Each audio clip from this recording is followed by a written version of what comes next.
Oh, thanks for joining me today, ladies and gentlemen. It's really awesome that you're here. It is June 8th, 2023, and my name's Tom Coffey. This is the Coffee and Nuance Show. I'm at the social medias at Coffee and Nuance, and we're streaming live every day. Like right now, we're live on YouTube and on Rumble, rumble.com/coffeenuance/live. That's not it. There we go. I have some news for you today. Hold on to your Birkenstocks, put down that gluten-free kale smoothies, because the pendulum of politics is swinging in a different direction. That's right, folks. Portland might just start to become less of a dangerous hellscape and more of a mildly chaotic hellscape. That's progress. Now, I know what you're thinking. Portland, the city where Antifa runs the streets like they're auditioning for the Matrix, might actually see some changes? Well, it seems like they finally realized that setting fire to the city every other day isn't the best way to attract tourists. I mean, come on, folks. Who wants to visit a place where you need a gas mask for a souvenir? But fear not, the city has a plan. They're updating their ban on camping on public property.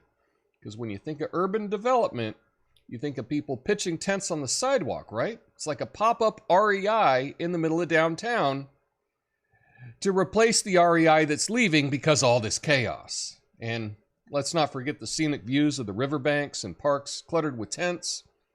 Forget family picnics when you can have a front row seat to Survivor, Portland edition.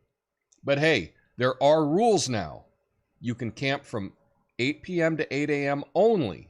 It's like a Cinderella curfew for homeless people, and nobody follows rules better than drug-addicted criminals sleeping on the streets. Hashtag not all. And they've even specified where you can't camp. No more pitching a tent near a school or a busy street. Whoever thought that was a good idea? And let's not forget the activities you can't do at your camping spot. Building fires? Not anymore. Using gas heaters? Absolutely not. Digging into the ground? Sorry, no mining for gold on public property. But hey, you can still disassemble and sell up to 3 bikes or 2 cars. Keep your chop shop on the smaller side. But here's the kicker, folks. If you violate these new rules, you might get a written warning from the Portland police officer. A warning. That's like the participation trophy for breaking the law. It's like saying, hey, we don't want to hurt your feelings, but could you please stop turning our city into a post-apocalyptic S-hole? Thanks. When I'm writing this monologue, I should really take out words that are hard to say, like post-apocalyptic. You'd think I'd learn. Anyway, now I know there are differing opinions on this policy. Some commissioners thought it didn't go far enough, while others thought it was a step in the right direction. Personally, I think it's baby steps. But hey, progress is progress, even if it's slower than a Portlander ordering a cup of coffee. That's right. Give me an iced, half-cast ristretto, venti 4-pump, cinnamon-free, sugar-free, cinnamon dolce soy skinny latte. And yes, that is a drink. So anyway, get ready, Portland. The winds of change are blowing, and hopefully they'll blow away the chaos and bring a new era of slightly less dangerous adventures. Don't forget to recycle your organic kombucha bottles. My name's Tom Coffey. This is the Coffee and Nuance Show, the best censored commentary and news show live right now. Flame on.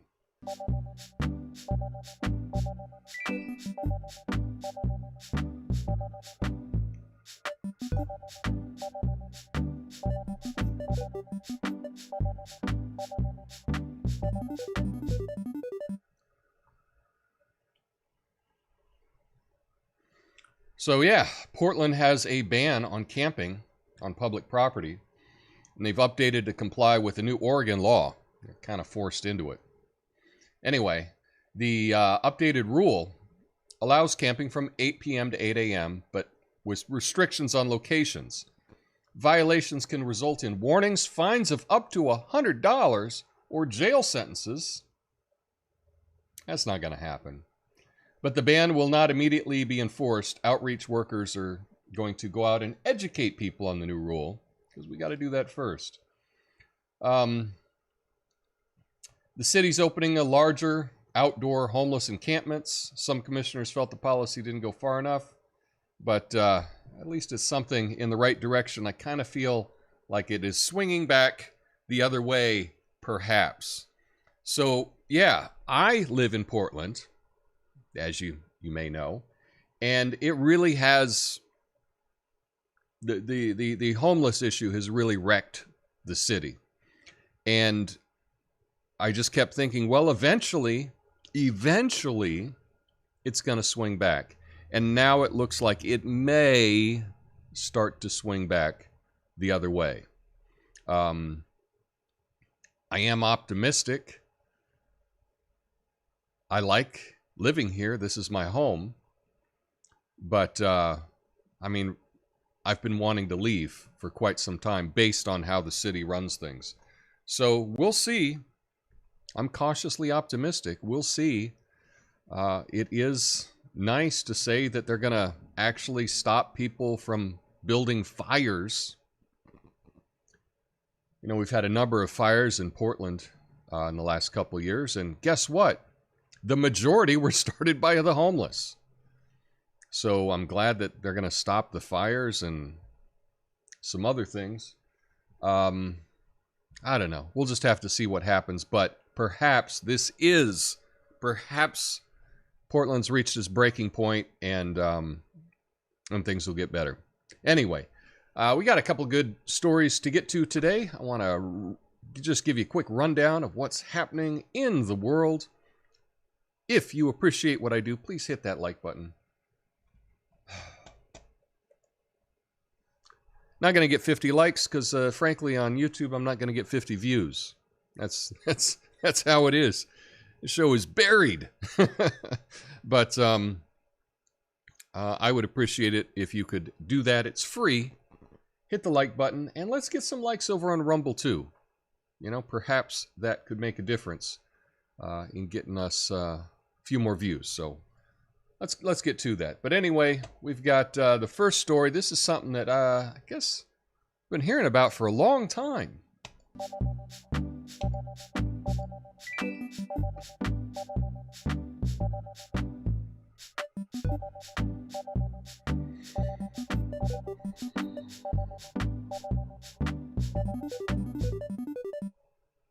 Yeah, you know, folks, Ukraine's been threatening a counteroffensive against Russia for so long, starting to feel like the boy who cried counterattack.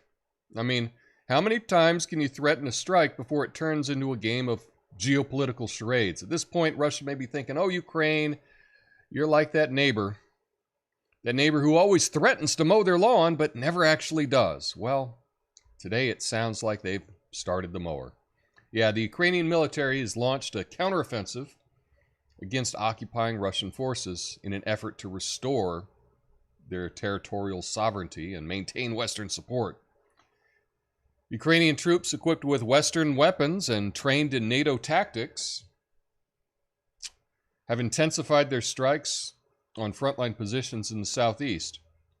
A counteroffensive aims to sever the land bridge between mainland Russia and occupied Crimea, disrupt Russian supply lines, and potentially liberate key areas. The offensive is expected to unfold over several months and will test the preparedness of Ukrainian forces trained with advanced warfare tactics.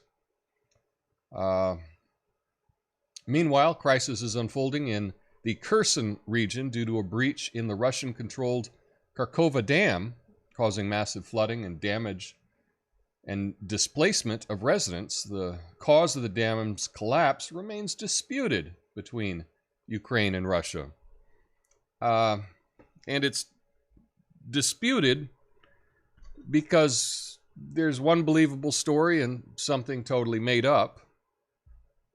But, yeah, listen to whoever you want on who blew up the dam. Yeah. And unfortunately, I've seen the results of the beginning of this counteroffensive on Telegram, on some chat boards where they're posting live kind of the destruction of a lot of troops. And I guess they'll say that's fake news, but it's like, who do you believe? You know, your lying eyes or what the corporate media tells you, right? So anyway, we've been hearing about this counteroffensive for months now, that this is going to happen. Finally, I guess it did. And I know that it's official because they announced it in the Washington Post. So now you know it's legit, right? Anyway, I don't know. I'm optimistic that this conflict will end. I want the killing to stop. Apparently, Ukraine doesn't want the killing to stop. Apparently, the U.S. doesn't want Ukrainians to stop being slaughtered. But I don't know. I'd like it all to end. Hopefully, China can jump in and can maybe serve up some diplomatic relations between Ukraine and Russia, because obviously we're not doing that at all. So I think we're going to look back at this conflict and not even believe. It's really hard to believe the story that we're being told about this whole conflict. I'm not telling you what to believe, but man, it's really sad. I'll just say it's really sad. Anyway, so the counteroffensive is started, and I guess that means we're closer to the end. Hopefully. Knock on wood. Anyway, Fox has a rebuttal to Tucker's first show. I'll tell you about that.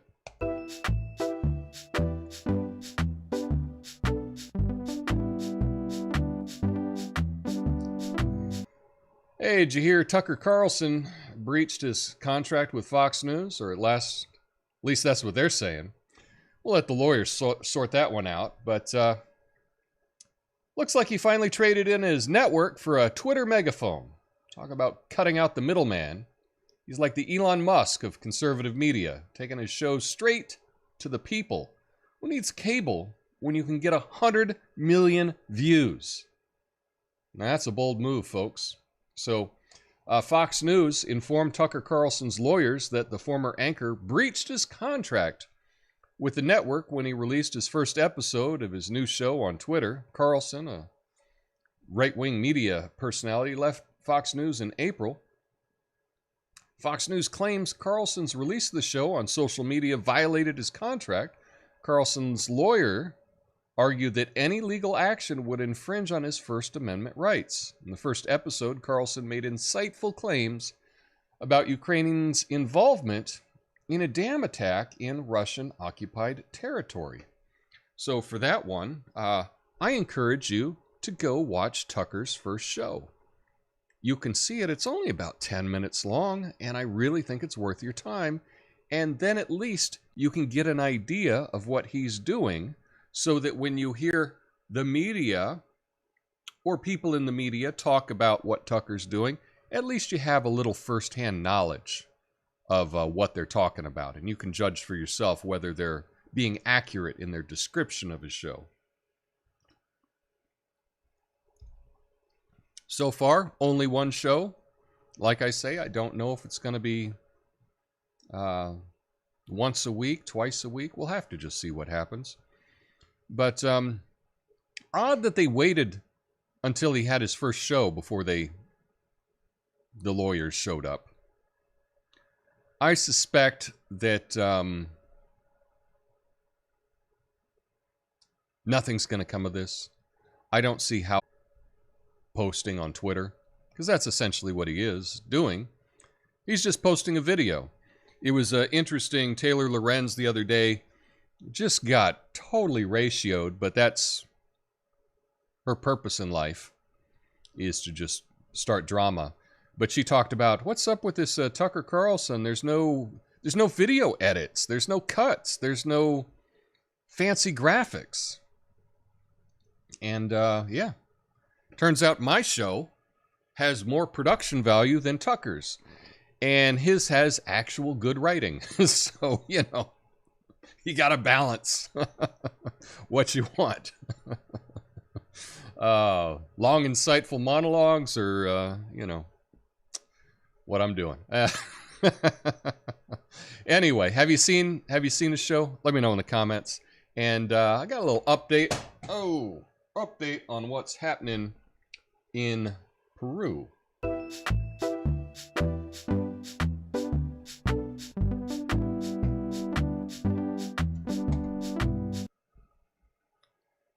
Okay. Boom, boom, boom. Do you hear the U.S. State Department travel advisory for Peru? They're basically saying, hey, if you want to exercise caution and increase your heart rate at the same time, Peru is the place to be. I mean, they're warning about crime and unrest, but let's be real.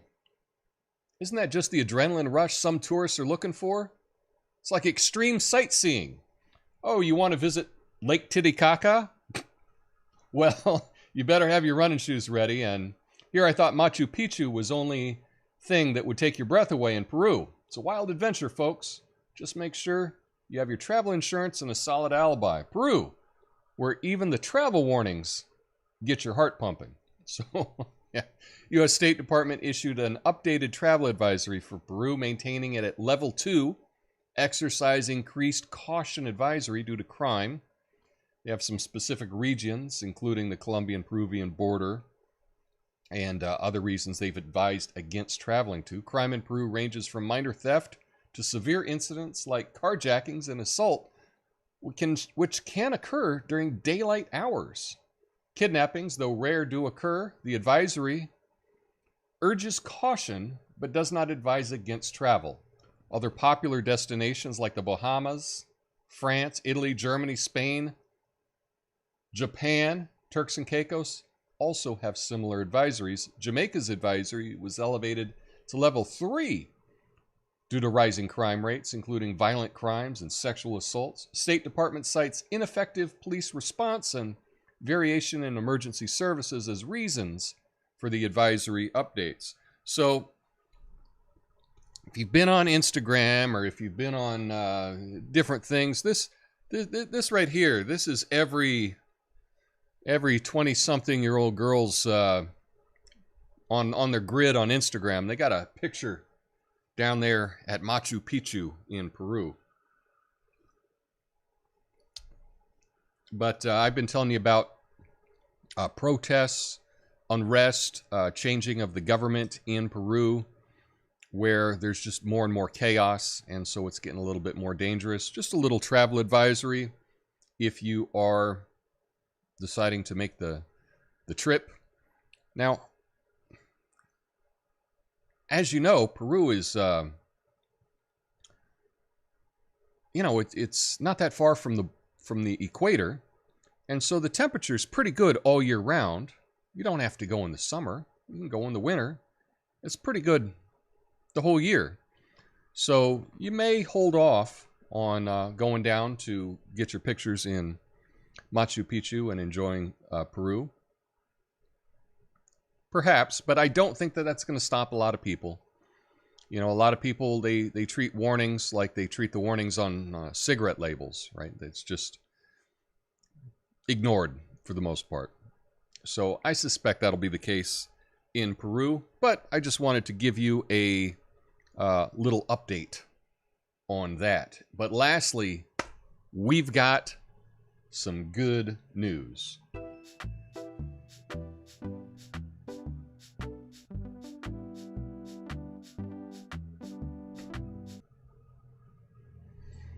Did you catch the news about the Kyle extravaganza in Texas? They were aiming to shatter a Guinness World Record for the largest gathering of people named Kyle.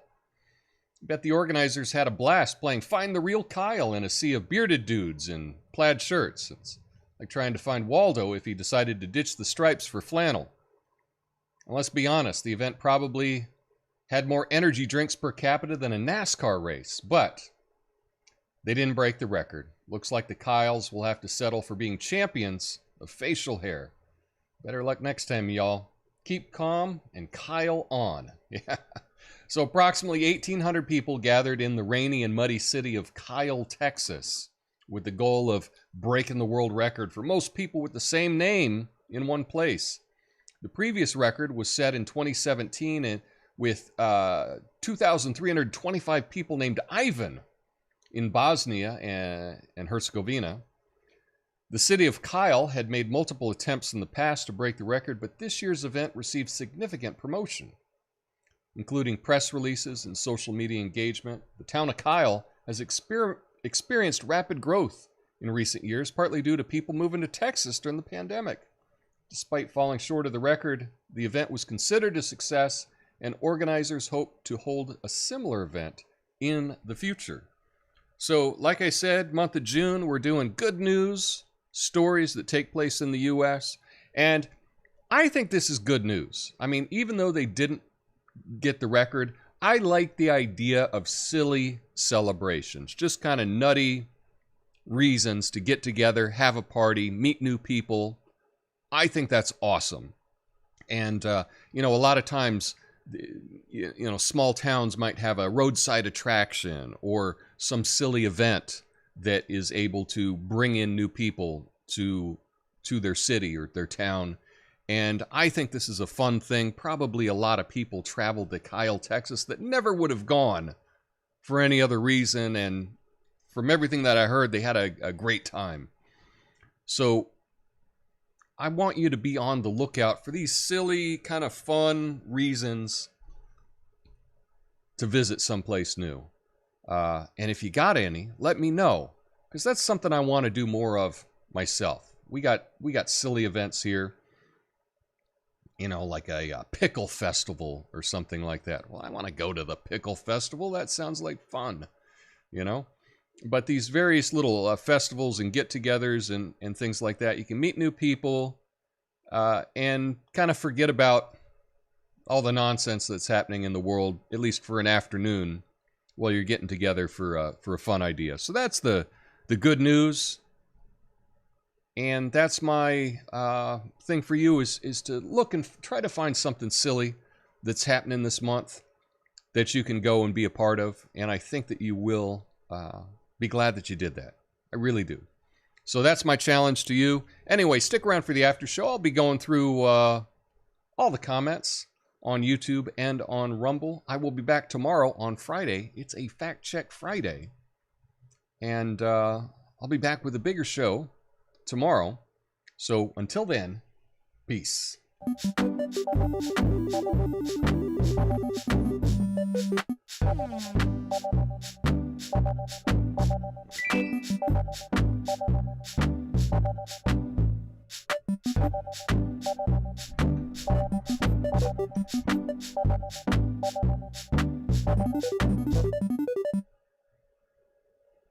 All right, what's up, everybody? Thanks for checking in. The after show here. Let's get rid of that. Just boom, boom, boom. Yeah.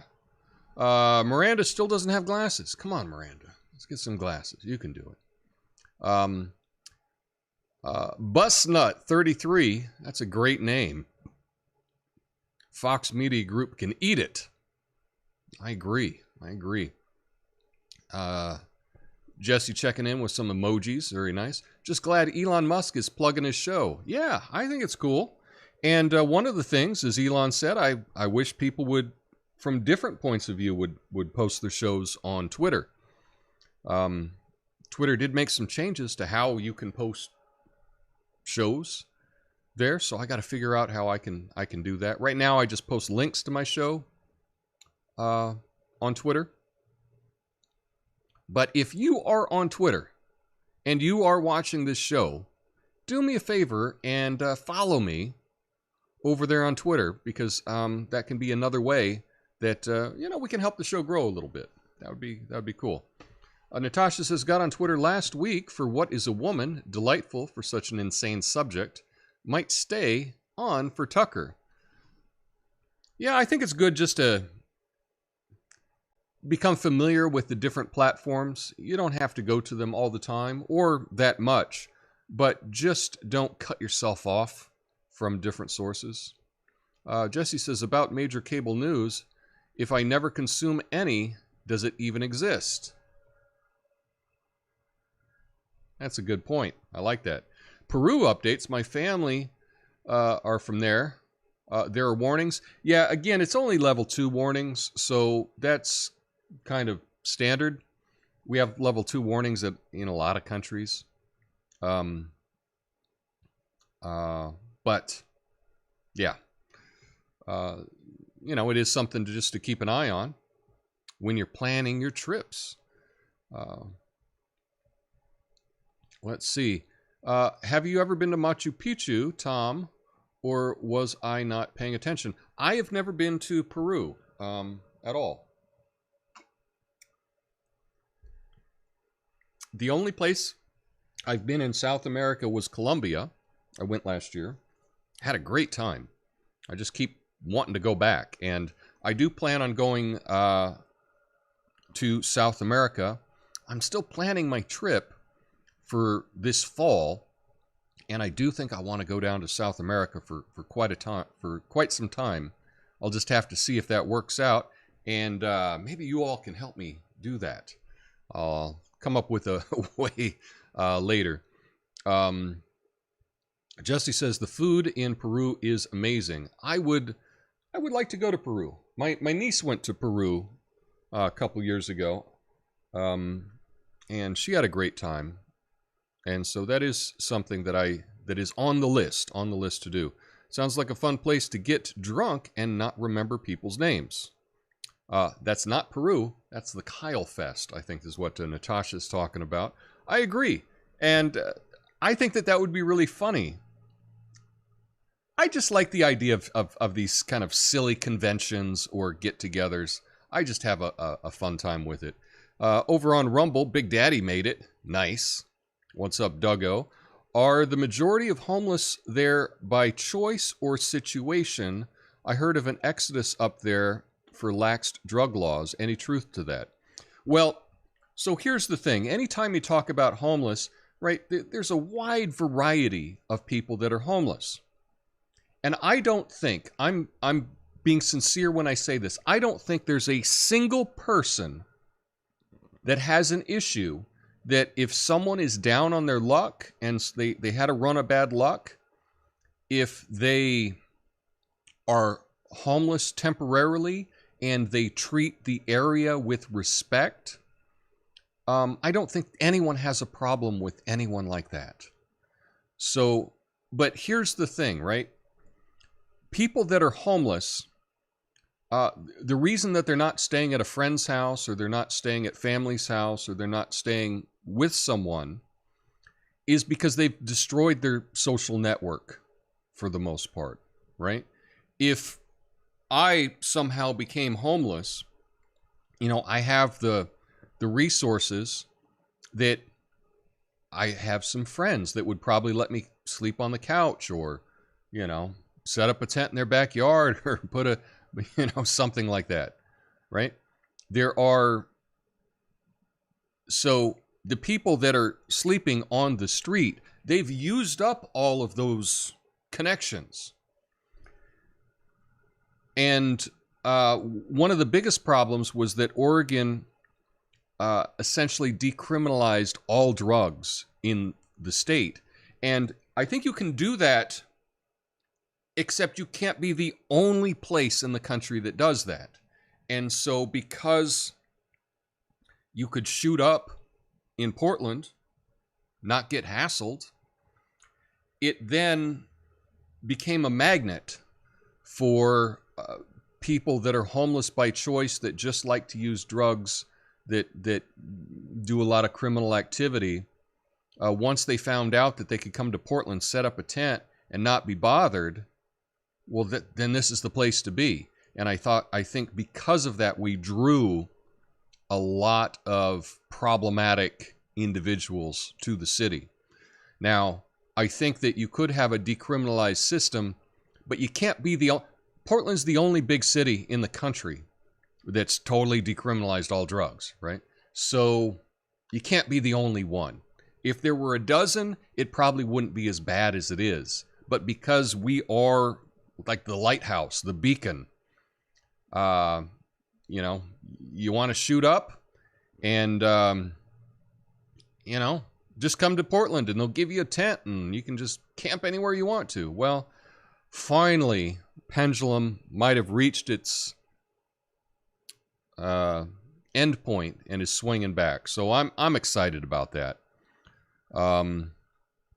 Yes, it was a commentary desert here today. Yeah, for whatever reason, not a whole lot of people watching the live show, but if you are watching video on demand, you're still allowed to like and you're still allowed to comment. You can do that if you so choose, and I appreciate if you do. Anyway, I'll be back tomorrow with some more stuff. But yeah, I just wanted to share, hopefully, some good news about Portland. That you know, it can get back to, you know, to just being weird and not being weird and really dangerous. So anyway, that's it. I will see you all tomorrow. I hope you all have a beautiful day. Peace.